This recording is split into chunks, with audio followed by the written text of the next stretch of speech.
After last night's shutout win over Brewster, the Bourne Braves are back in action tonight for a divisional matchup against the Wareham Gatemen. Hello, everyone, and welcome into Spillane Field. I'm Adam Gatkin alongside Cam Manna and Nathan Schwartz here on Pregame Tomahawk Talk. And Cam, a shutout last night for the pitching staff, and today it's a guy in Joe Arriola who was really good his last time out. Yeah, and that was a shutout for the Braves. That was last Friday, 5 innings, 1 hit, 7 strikeouts for Arriola, and now this pitching staff with 2 shutouts in the last week. Arriola also just announced as an all-star today. So, look, he's looked good for the Braves. They're still trying to find this full starting rotation, but of late, this pitching staff has been phenomenal. Even on the 3-game winning streak, they've been pitching under 4 runs, giving the offense a chance, and Arriola's a guy that is very hot right now, comes off his best start, looking to continue that. And the offense hasn't necessarily been its best the last 2 games, but it's done enough to win baseball games at the end of the day. Yeah, and in these pressure situations the last couple of days, they've been getting the job done. In the first inning against Falmouth, it was Ethan Conrad with that 3-run home run. They get runners in scoring position. In the 5th inning of that game,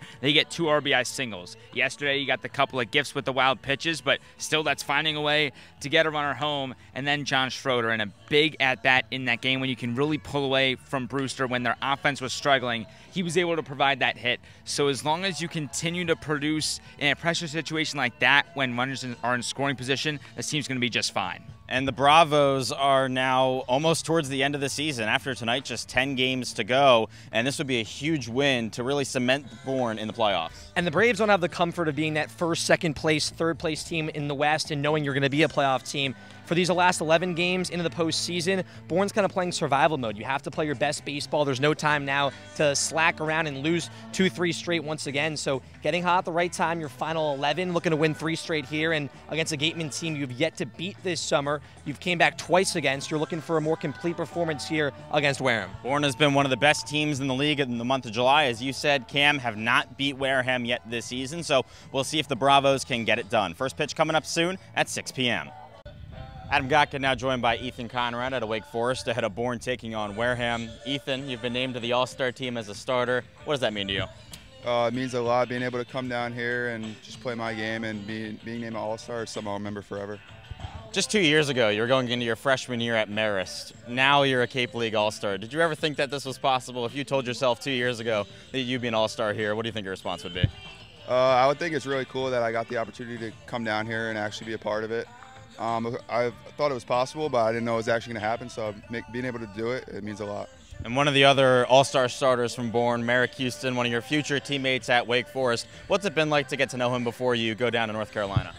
It's been great to be able to form a connection with another Wake Forest teammate. He's a great player and a great kid, so it's going to be a fun spring and fun fall. And this is a weird field here at Wareham. We have the gravel infield, no warning tracks in the outfield. How do you try and adjust your game to that and make sure that you can still just play normally even when it's maybe not the greatest conditions?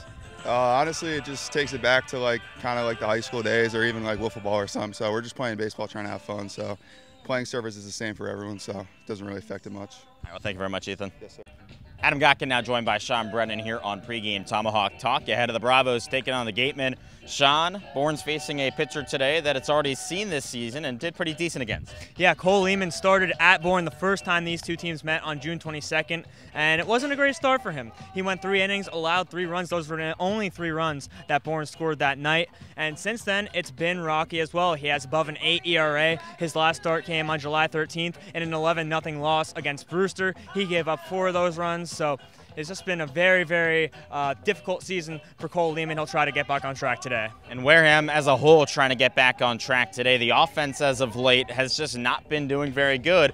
For pretty much the first half of the season, it was one of the best offenses in the league. Yeah, that's what's so funny about it, right, is that they were just dominant, top of the league, top 3 in the league in most statistical categories across the board. And when you look at them in July, they are too. They're not far off of that. But these past 2 games, a 4-1 loss to YD and then a 6-1 loss to Catuit last night, that one hurt them especially because those 2 teams are kind of tied, battling for that first place spot. Now with that win, Catuit is in sole possession of first place, and also Hyannis in 3rd place, not far behind Wareham. So this is a really important stretch for them to kind of cement themselves, whether they're going to be in 2nd place or 1st place. But, kind of hurts after you were battling for first place and now you're playing from behind. Without a doubt, this is the first time in a long time that Wareham is not in first place in this division. And as you said, Hyannis right on the doorstep. This should be a really fun game. First pitch coming up at 6 p.m. here from Wareham. You don't want to go anywhere.